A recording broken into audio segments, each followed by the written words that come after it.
Etta and Megan Dizon play with. They like to keep the foot on the gas, so we should see some quick hitting points here. Okay.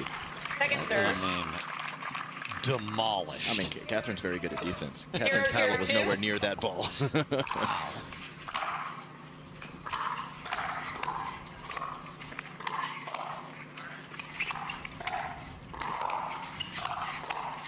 Welcome back, Etta. My goodness, this is what everybody goes, ooh, like the paddle skills she has. A lot of different racket sports in her background.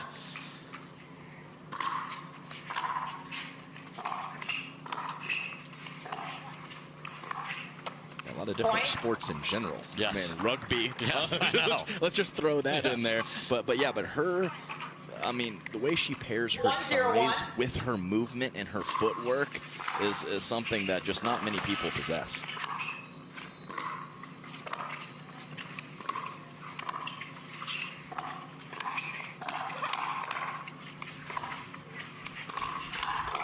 Wow, what hands from Etta right there as Annalie smoked that cross court. Yeah, and Megan Dizon took a little page out of Annalie's book, and she kind of turned her back with that initial backhand speed up. And 3 straight for Dizon and Tuionetoa. And it's the 18-year-old using a little gamesmanship there. Well, we'll said it. She had something on her glasses, yes, right? Of course, there's a big smudge. Great job covering there by Megan. And again, Etta smokes it down, and it is 4-0. What a start for the ladies from Utah. And now that we have one timeout, I think the 3-0 would have been a time Annalie would have used one. Great point. But she can't. I mean, she can, but she doesn't want to not have one later on. So I agree with you completely. 4-0-2.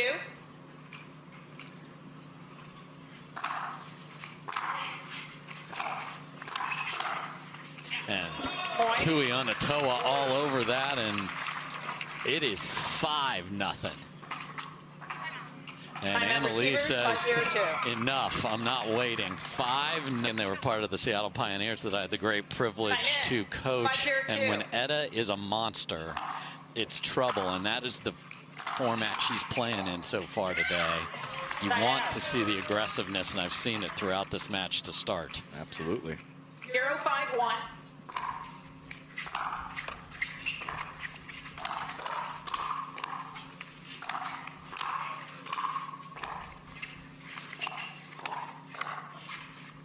Nice get.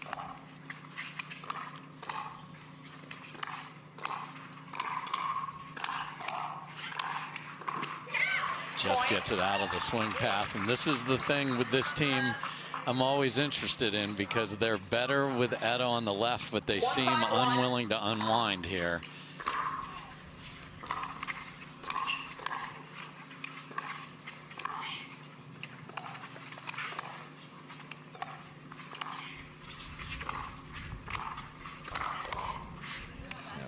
Shot misdirect up the line, and in the beginning of their partnership they were switching, and it seems like each time they play together they're less and less willing to do it. We'll see if it becomes an issue. Oh my, is it a backhand? No, never a backhand there. Oh man, are they going to pay a price?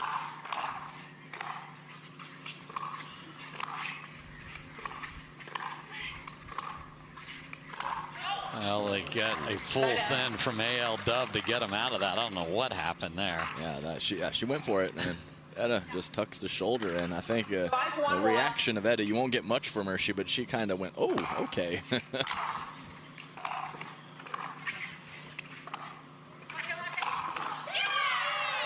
Getting way too much angle there, and that's routine for Annalie.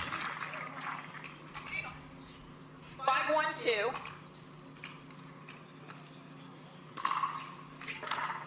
Heavy serve from Megan Dizon. Has always had a good serve and always hits it about the same pace, and it's a good deep one with spin. 6-1-2. Easy power.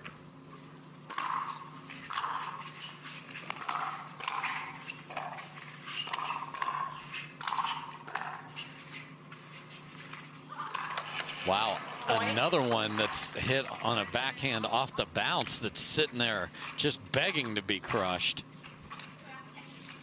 7-1-2.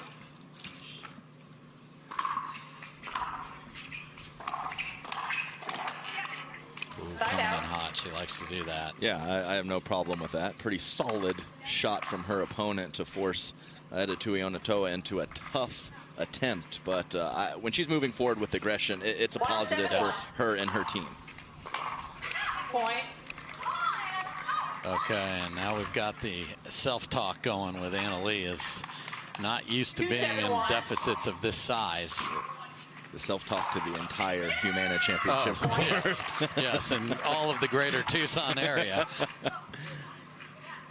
3-7-1. Second serve. In fact, that fired upness right there causes her to 3-7-2. overhit her serve.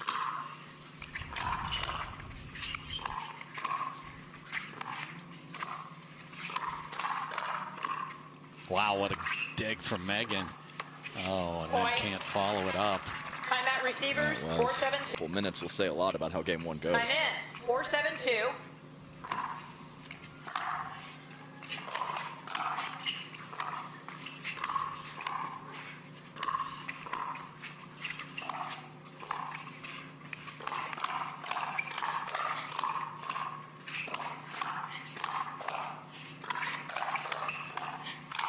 Wow.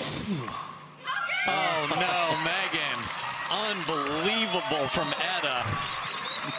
Yeah. And then some sort of trampoline appeared underneath the feet of Megan Dizon.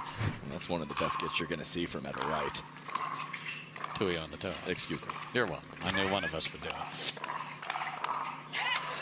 Side out. Okay, I thought it massive to hold the lead after the timeout, so they do that, but they need to add, especially at least one, and get out of the unwinding or not winding.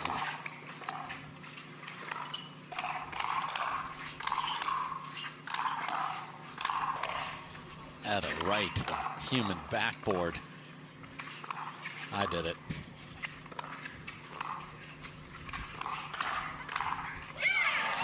You're just being a good partner. Yes, I appreciate support. That.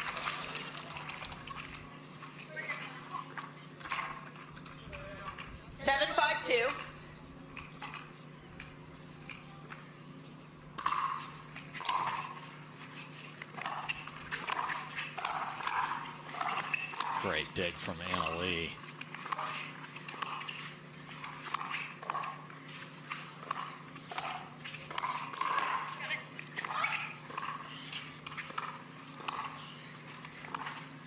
These ladies are balling. Yeah, they are.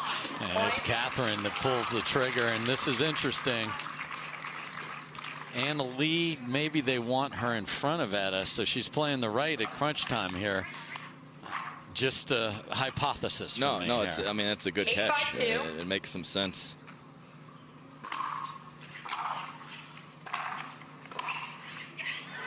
I mean, yeah, we said earlier, we like her on the left, but everything's situational. And if you want to get somebody in front of somebody else, sometimes that can be more important. So with the ball back, they're going to put Anna Lee on the left. Point. Nice work from Catherine Parenteau.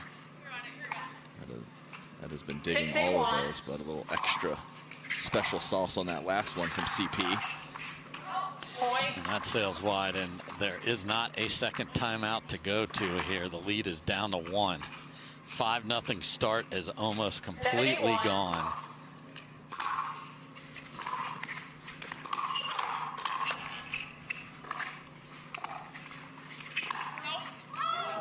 Second serve. She wasn't there, but didn't matter. It didn't matter.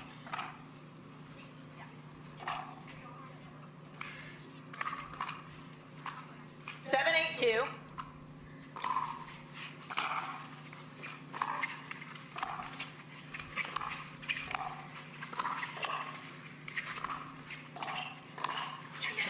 Fantastic from Catherine. Placement over power. That's right. She is so good with that forehand up the line from the right side, and I believe a little indecision from Tuionetoa cost her. Great angle, but Catherine's there. And the lead is gone, and now they trail by 1.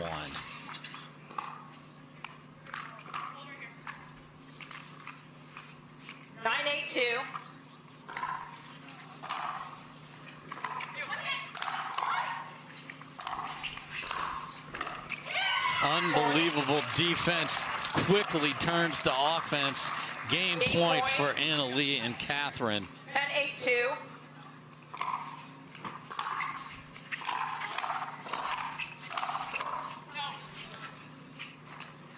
Just deep there, so they survive, but haven't looked good with the ball in a little bit here.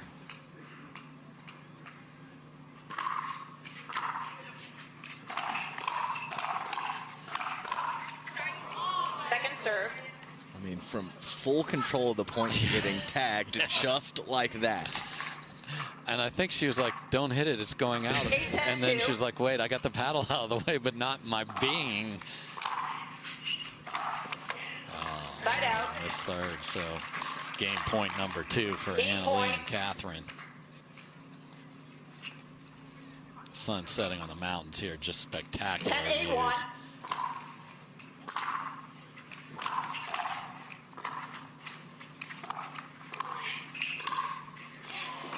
So what looked so promising and perhaps upset worthy is quickly reversed, and Catherine and Anna Lee take game 1 11-8. Do the ladies from Utah have some answers? We'll see after this.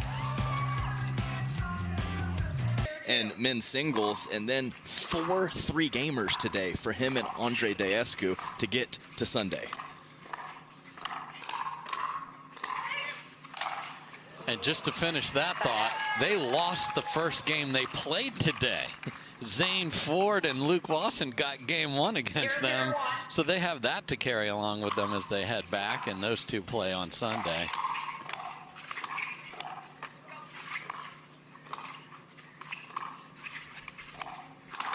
Oh my. Second serve. Bad luck. I'm sure the tape took some of the pace off of it, but still, you get hit in the head, you're not thrilled about it. No.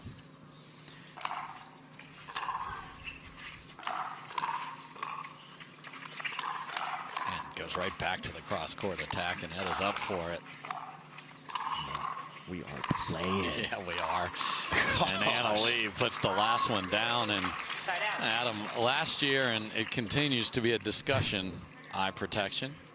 3 of the 4 ladies on the court wearing it here.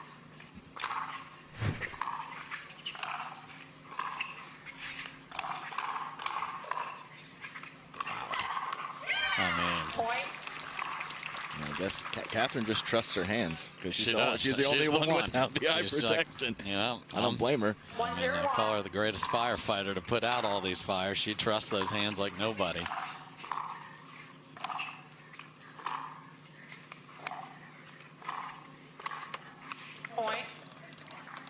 We got the Megan half pirouette, half jump, which is never a good thing. Just missed going for too much angle, and that's the challenge with Anna Lee and Catherine. Then you start trying to be so fine against them. Second serve. Aggressive third attempt for Catherine Parenteau, and I don't blame her for that at all with Anna Lee Waters crashing the net. 2-0-2. But you're going to catch that tape sometimes, and she does.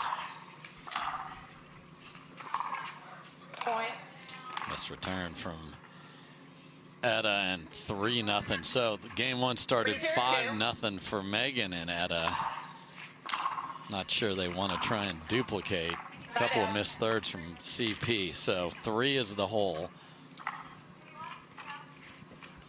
0-3-1. See if they keep Catherine on the left or switch it. Oh, doesn't even matter. Again, the Dizon serve. I think that's been her best source of offense. Of course, it's very difficult with Dizon for most of the time, Anna Lee Waters being right in front of her. Again, let she make that? Boy, a backhand took a ball that Etta would have destroyed there, and then Etta misses the next one. 1-3-2. Yeah, we've talked about the Dizon two-handed backhand power, but I would defer in that situation with the partner that she has. And kind of got in the way again there, so Catherine was in big trouble and was a target. 3-1-1.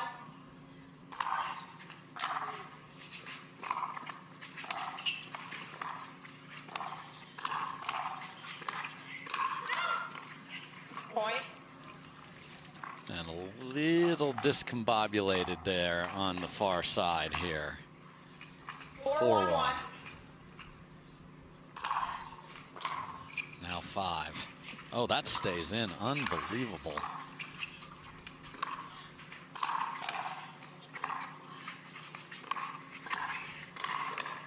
Wow, so completely misses the return, but caught the jet stream perfectly.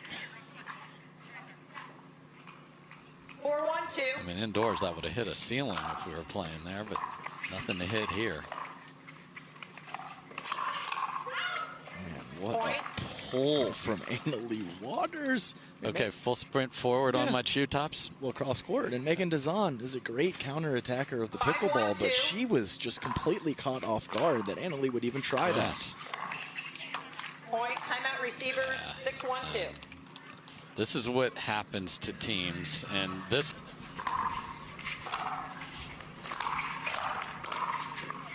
Point.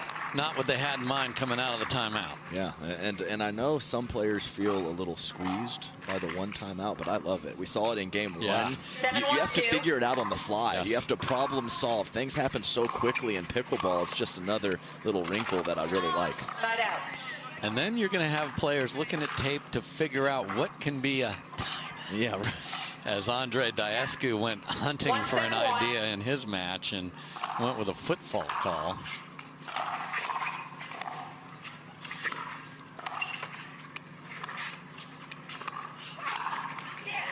Wide open, and Annalie just finds that middle, and just seems like in lieu of Annalie in front of Etta, just don't want to run into a problem with a switch. 1-7-2.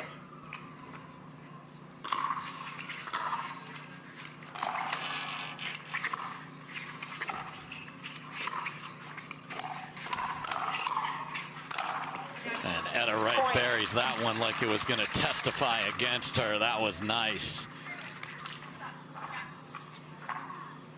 2-7-2.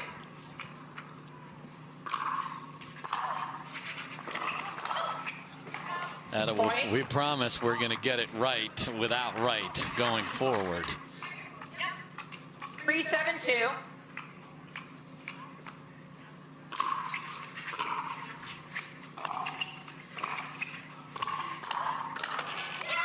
Side out. One of the best 20s in all the women's game there catches the tape. Man, that wasn't even a roll. No. That was just a full-on slapper.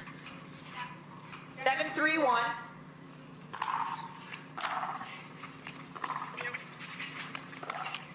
Point. I mean, I guess a tough bounce, but it's a ball that she needs to do something with. Yes. And she tried to, and it was not particularly close to getting over.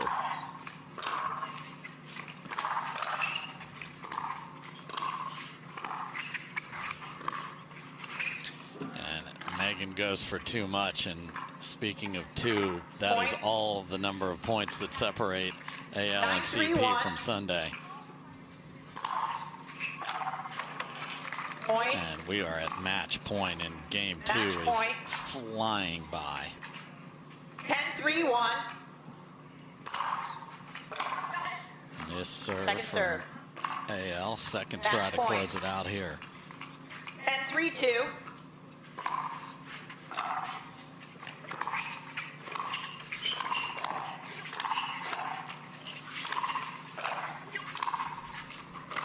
What a get. Pushes off the sideboards. We're still playing. And that's in.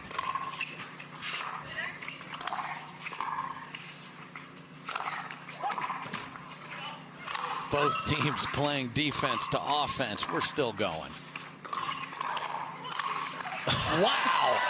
Point of the match was almost the last point of the match. Tremendous get from Etta, and they get the ball back. And we have a chunk of the video board down on the court as well. Wow. Yeah, I think that could even be one of our bar mics that captures the 3-10-1. ambiance and sounds from the court. Never say die. Whoops. I mean, there wasn't even a let up in the moment. No. I mean, Etta Tuionetoa just, got the ball back in great position and took out the mic. What a play.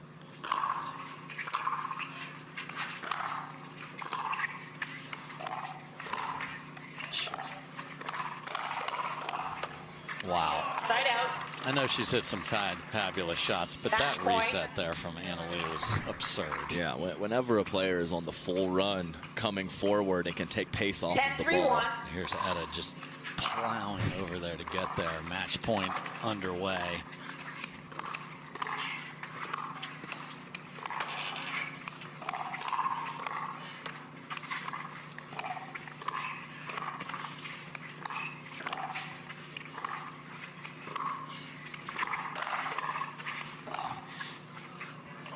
And that goes deep, and Annalie Waters and Catherine Parenteau are going right back where they usually do to Sunday to play for a title.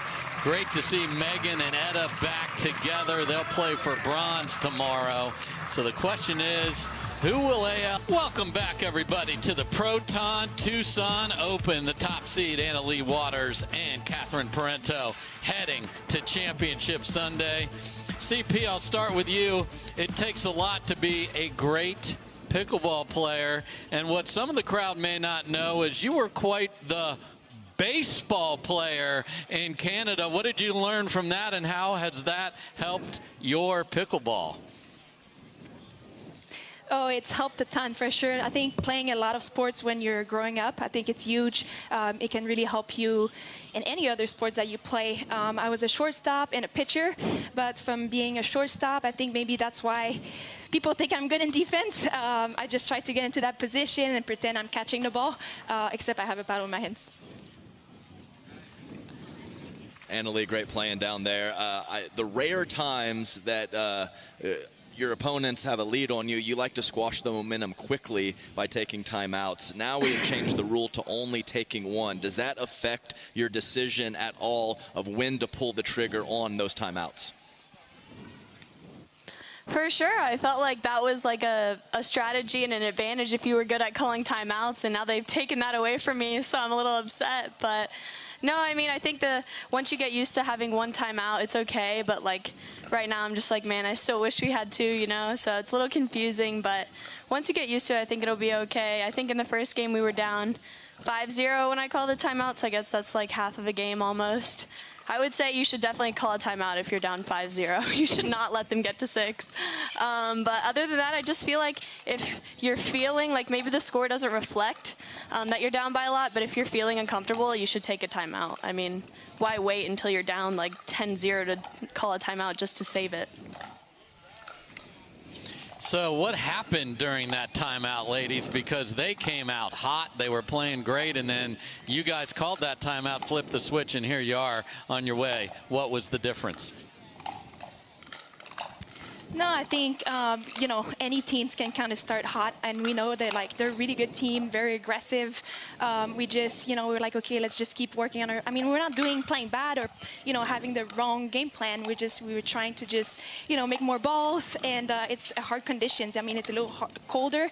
The ball is a little bit harder, so sometimes it's harder to get up to the kitchen, but I felt like we did a really good job of bringing the energy. I think we were just a little bit flat at the beginning of the match, and just came together and just played, and I kept telling Annalie, you and I, come on, we got this.